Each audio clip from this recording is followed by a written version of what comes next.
এবার আমি ইন্দ্রনীলকে ডাকছি।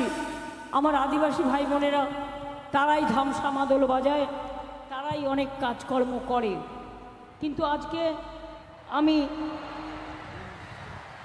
ছিঁড়েই যে গেছে, খালি পেয়ে যাবো এখন একটা সে না, আমি ওই জন্য পড়ি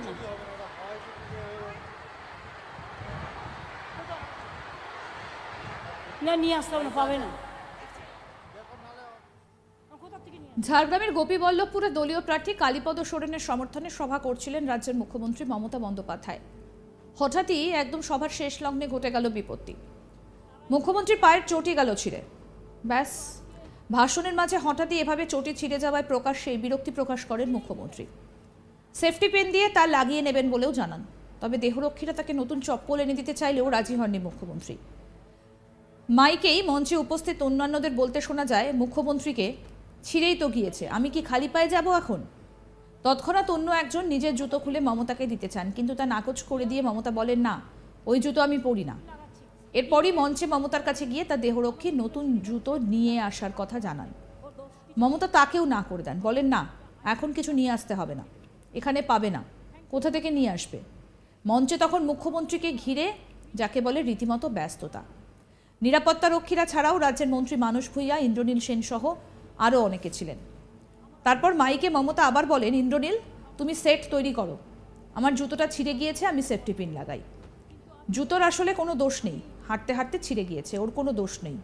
জুতোর যা আয়ু তার চেয়ে বেশিও হেঁটে ফেলেছে। শুনুন কি বলছেন মুখ্যমন্ত্রী।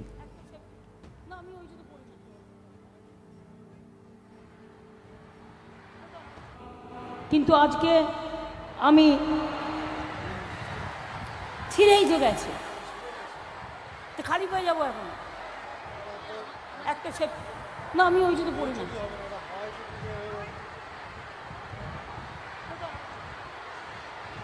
না, নিয়ে আসতে হবে না, পাবে না। কোথার থেকে নিয়ে আসবে? প্রিয়াঙ্কাটাকে না ধরে মার দিতে হয়। তুমি লাগাচ্ছি, ইন্দ্রনীল তুমি সেট করো, আমি আমার জুতোটা ছিঁড়ে গেছে, সেফটি পিন লাগাই। হাঁটতে হাঁটতে ওর দোষ কিছু নেই, মানে ও জুতোর যে আয়ু তার থেকে বেশি হেঁটে ফেলেছে। থ্যাংক ইউ, ভালো থাকবেন।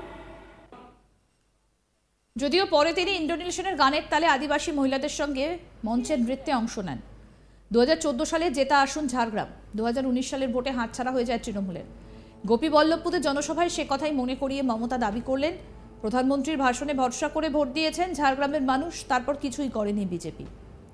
এই দিন তৃণমূল নেত্রী বলেন, এটা দিল্লির নির্বাচন, আমাদের সাংসদ ছিলেন একবার, আগেরবার বিজেপির সাংসদ হলো। পুরো মিথ্যে কথার ওপর ভরসা করে প্রধানমন্ত্রী এসে একটা ভাষণ দিয়ে গেলেন। ঝাড়গ্রামে মানুষ ভাবলেন, আহারে, একবার প্রধানমন্ত্রী এসেছেন, ভোট দিয়ে দিই। তারপর কিছু করেছে? যিনি জিতেছেন তিনি কিছু করেছেন? যাকে যা ভোট দিয়েছেন তাকে কবার দেখেছেন? শোনাই তারপর কি বললেন মুখ্যমন্ত্রী।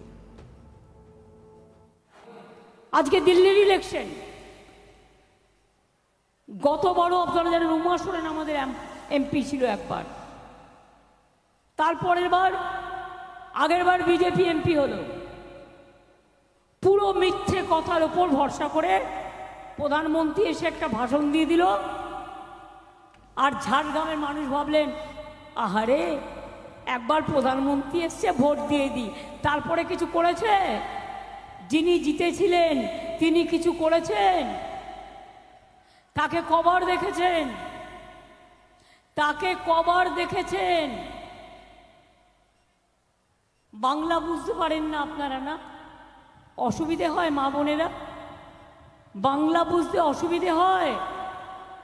আমি সাঁওতালি আস্তে আস্তে শিখে নেব, অলচিকিটা একটু শক্ত আছে, আমি চেষ্টা করেওছিলাম। আমার অলচিকিতে আমার কবিতার বইও আছে, আমার কুরমালিতেও যেমন দুটো বই আছে, আমার লেপচা ভাষাতেও বই আছে, ইংরেজি হিন্দি এগুলো তো আছেই। কাজে আমি আস্তে আস্তে শিখে নেব। আজকে মোদি বাবুর ইলেকশন, আবার ভোট চাইতে এসছেন, দাঁড় করিয়েছে কাকে?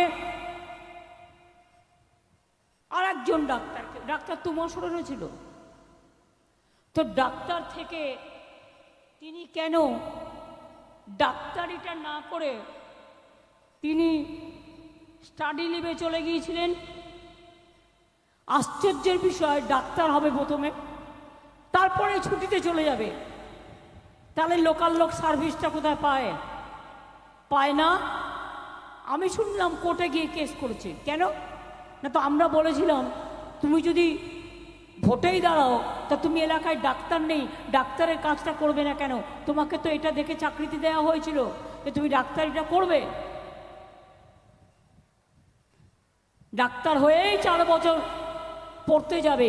এতই যদি পড়ার শখ, তাহলে তুমি কেন ঝাড়গ্রামের ডাক্তারি পোস্টটা খালি রেখে দিলে?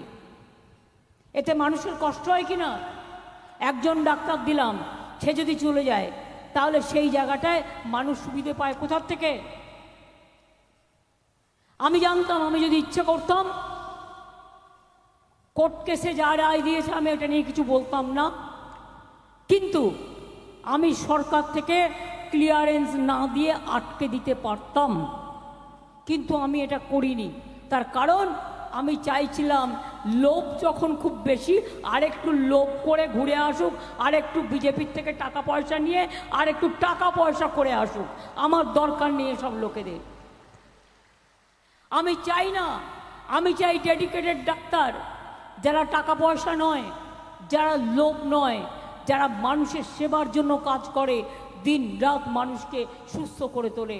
একটা মানুষ কান্নায় ভেঙে পড়ে যখন তার কেউ অ্যাক্সিডেন্ট হয়, কোনো একটা বাচ্চা হতে যায়, একটা ডাক্তারের জন্য হাহাকার করে। জঙ্গলমহলের সঙ্গে তার অতীতের সম্পর্কের কথাও স্মরণ করিয়ে দেন মমতা। বলেন, জঙ্গলমহলে যার যা হাত ধরে ঢুকি তার নাম ছত্রধর মাহাতো। মনে আছে লালগড়ে চিতামণি নামে বয়স্ক মহিলার কান কেটে দেওয়া হয়েছিল, 3 জন গুলিতে মারা গিয়েছিল। সিপিএমের হারমাত্রা বেড়েছিল। 2008 সালে ছত্রধর তৃণমূল কংগ্রেস করত। সেই মৃতদেহগুলো নিয়ে মেদিনীপুরের চৌরাস্তায় গেলাম, ওখানে 4-5 ঘন্টা ধরে প্রতিবাদ হলো। তারপর মৃতদেহগুলো নিয়ে আমরা তাদের গ্রামে গেলাম। সেই থেকে আমার জঙ্গলমহলে আসা। মমতা যোগ করেন, তখন লালগড়ে কেউ যেত না, পিড়াকাটার জঙ্গল পেরিয়ে আমি যেতাম। অনেকবার আমার গাড়ি আটকেছে। গোপীবল্লভপুর আন্দোলনের কেন্দ্রবিন্দু ছিল। জঙ্গলমহল আমি অন্যদের থেকে বেশি বুঝি। জেতার পর নয়াগ্রামে সভা করেছিলাম। আমি হোমগার্ডে চাকরি দেবার প্রতিশ্রুতি দিয়েছিলাম, সেই কথা রেখেছি। ঝাড়গ্রামে কি উন্নয়ন করেছেন তার ফিরিস্তিও দিয়েছেন মমতা। বলেন, জঙ্গলকন্যা সেতু, লালগড়ের সেতু করে দিয়েছি। 2017 সালের এপ্রিলে আমরা নতুন জেলা করেছি। মেডিকেল কলেজ, বিশ্ববিদ্যালয়, কলেজ, মাল্টি সুপার হাসপাতাল করে দিয়েছি। কি করিনি বলুন তো? আর্চারি একাডেমি করেছি। আজ আমি গর্বিত। আরও আপডেট পেতে দেখতে থাকুন আজ তাক বাংলার ইউটিউব চ্যানেল, সাবস্ক্রাইব করুন।